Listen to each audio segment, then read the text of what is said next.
Welcome to Night Hotel. In this lecture, we are going to discuss about the Chebyshev inequality.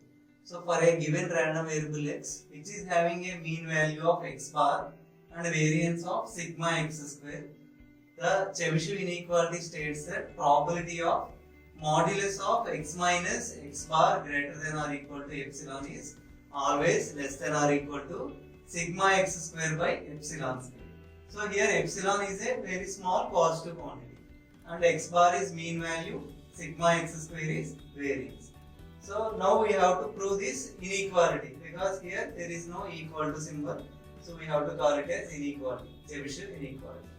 So first we have to consider the left hand side, that is probability of mod x minus x bar greater than or equal to epsilon.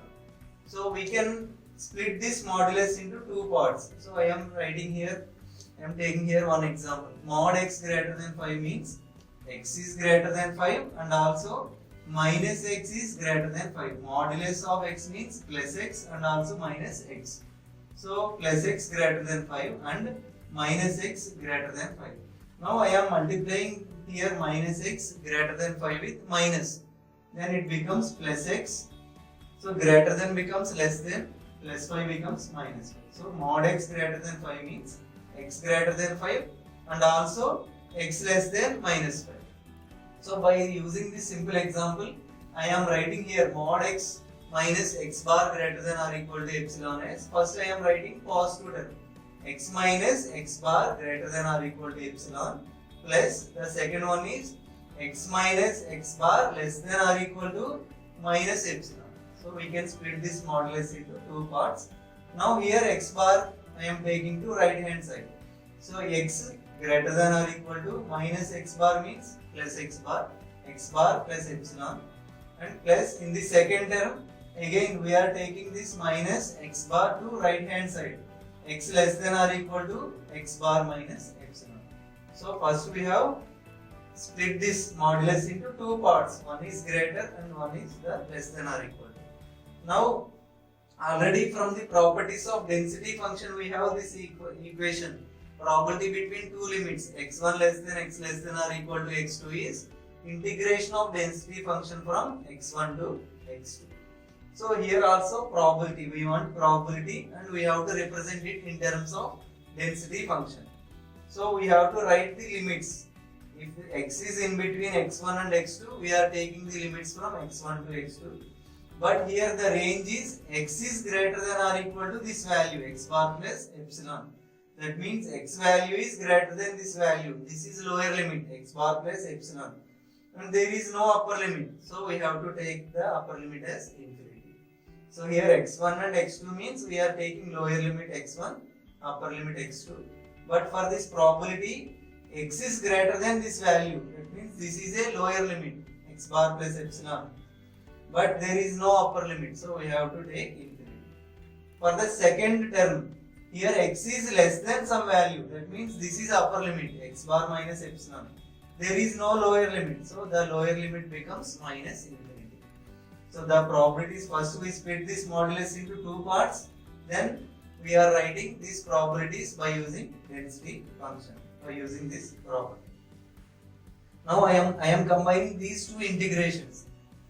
These two integrations combinedly we can write it as, here one is x bar minus epsilon, one is x bar plus epsilon. So by using this example, we can combine these two and write it as mod x minus x bar greater than or equal to epsilon. Or simply by using this equation, here mod x minus x bar greater than or equal to epsilon. So I am writing same limit here and up to infinity, fx of x dx. So the left hand side term we have obtained this integration. So mark it as equation 1. Now consider right hand side equation. So in the right hand side we are having variance sigma x square. Now consider sigma x square. So sigma x square means, variance means, the definition is the second order moments about mean, expectation of x minus x bar whole square. The formula is integration same function x minus x bar whole square into fx of x dx. Now this integration is from minus infinity to plus infinity. So we can split the integration. If the integration is from For example, minus infinity to plus infinity, we can write it from minus infinity to a and a to infinity. So here minus infinity to, I am taking a as this limit only, mod x minus x bar greater than or equal to epsilon, and from this point to infinity. So here this integration from minus infinity to plus infinity, we are separating it into two parts. One is from minus infinity to one point, and second integration is from this point to infinity. So by combining these two, we are getting again this equation, minus infinity to plus infinity. So here the midpoint is taken from equation 1. So mod x minus x bar greater than or equal to epsilon. So sigma x square, here sigma x square is sum of two values. That means sigma x square is greater than these two values. If we consider these two values individually, sigma x square is greater than these two. For example, this is 10. 10 is equal to 6 plus 4. Then we can write 10 is greater than 6 and also 10 is greater than 4. So we can write sigma x square is greater than any of these two. But I am taking here the second term. Sigma x square is sum of two values. We can write sigma x square is greater than any of the two values. So I am taking the second term because already for the left hand side we got integration limits are this value mod x minus x bar greater than or equal to epsilon to infinity. So from these two I am taking only the second term. So sigma x square is greater than or equal to the second term. Now replace here x minus x bar with epsilon. X minus x bar with epsilon. So it becomes epsilon square. But this is a constant, so you can take it outside and bring it to left hand side. So it becomes sigma x square by epsilon square greater than or equal to integration. So we can write it in this one in left hand side, this one in right hand side, but the inequality changes. Now this integration of fx of x dx is less than or equal to sigma x square by epsilon square. So mark it as equation 2. From equation 1 and equation 2, here we can replace this integration with this probability.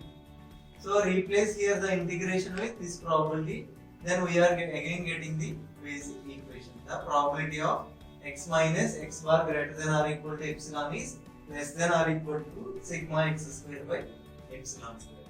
So this is Chebyshev's inequality. Here the inequality contains the mean value x bar and the variance sigma x square and a small positive quantity epsilon.